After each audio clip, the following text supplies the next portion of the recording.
So here we go. This is very exciting. Well, I'm on to my next post. Probably only I think a year or so since I first made my incredible cheat-free character for Warlock of Firetop Mountain, that magical book that many of us remember. So I'm just going to start the story. I don't know how much I'll get through. Maybe just do a couple of rolls. We'll see how we go. While I read, I thought. I found this amazingly bad piece of artwork there on Google Images, and you can watch that while I read some of this brilliant text. Only a foolhardy adventurer would embark upon such a perilous quest without first finding out as much as possible about the mountain and its treasures. Before your arrival at the foot of Firetop Mountain, you spent several days with the townsfolk of a local village, some 2 days' journey from the base. Being a likeable sort of person, you found it easy to get on with the local peasants.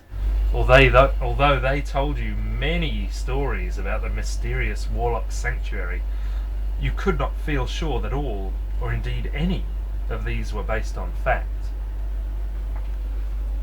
You might want to see some of the text at this point. I mean, it really is just fantastic. The villagers had seen many adventurers pass through on their way to the mountain, but few ever returned. The journey ahead was extremely dangerous. That you knew for certain. Of those who returned to the village, none contemplated going back to Firetop Mountain. There seemed to be some truth in the rumour that the Warlock's treasure was stored in a magnificent chest with 2 locks, and the keys to these locks were guarded by various creatures within the dungeons. The Warlock himself was a sorcerer of great power. I reckon you're going to have to roll a few 6s to beat him, eh? Some described him as old, others as young. Some said his power came from an enchanted deck of cards. Others from the silky black gloves that he wore. Stylish too.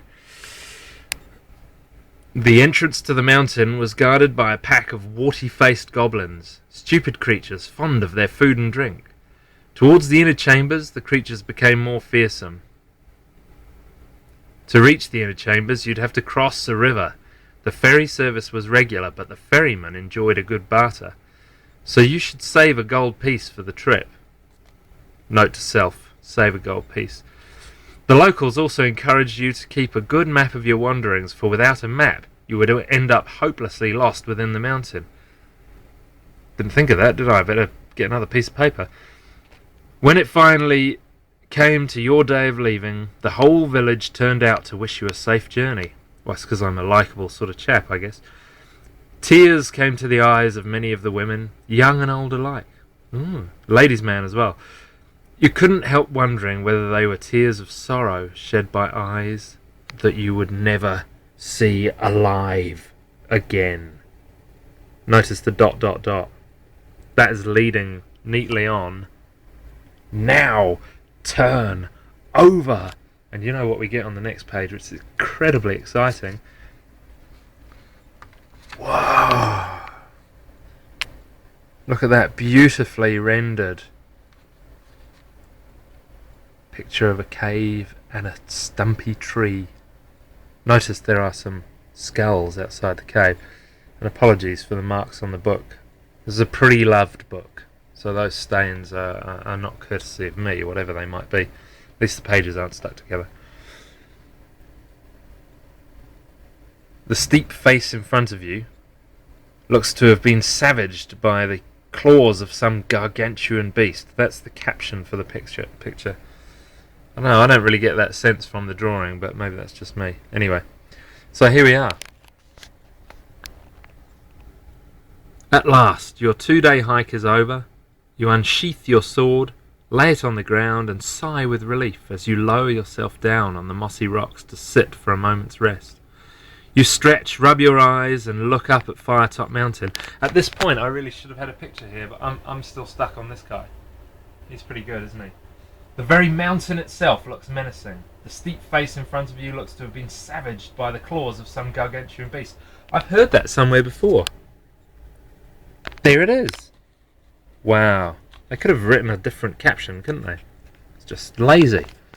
Sharp, rocky crags jut out at unnatural angles. At the top of the mountain, you can see the eerie red colouring, probably some strange vegetation, which has given the mountain its name. Firetop Mountain. Firetop Mountain, you see? Red plants at the top, that makes sense. Perhaps no one will ever know exactly what grows up there, as climbing the peak must surely be impossible. Your quest lies ahead of you. Across the clearing is a dark cave entrance. You pick up your sword, get to your feet, and consider what dangers may lie ahead of you. You'll notice here on my character sheet, equipment, backpack, leather armour and sword. That is in the rules. If we go back a little bit, it does say something about equipment. Yes, here we go. You start your adventure with the bare minimum of equipment. Armed with a sword, dressed in leather armour, and you have a rucksack, or in brackets for, I guess, for English speakers around the world, haversacks or backpacks. Anyway, so we're tooled up. We pick up our sword. You pick up your sword, sorry. Get to your feet and consider what dangers lie ahead of you. But with determination, you thrust the sword home into its scabbard and approach the cave. You peer into the gloom to see dark, slimy walls with pools of water on the stone floor in front of you. The air is cold and dank. You light your lantern and step warily into the blackness. Cobwebs brush your face, and you hear the scurrying of tiny feet. Rats, most likely. And I thought it was, I don't know, babies. You set off into the cave. After a few yards, you arrive at a junction. Will you turn west or east? Well, look, I guess we'll leave it there. Give me some hints. West or east? I mean, I don't know. They start off with such a complex choice. So help me out here. West or east? It's a democracy. So the most votes wins.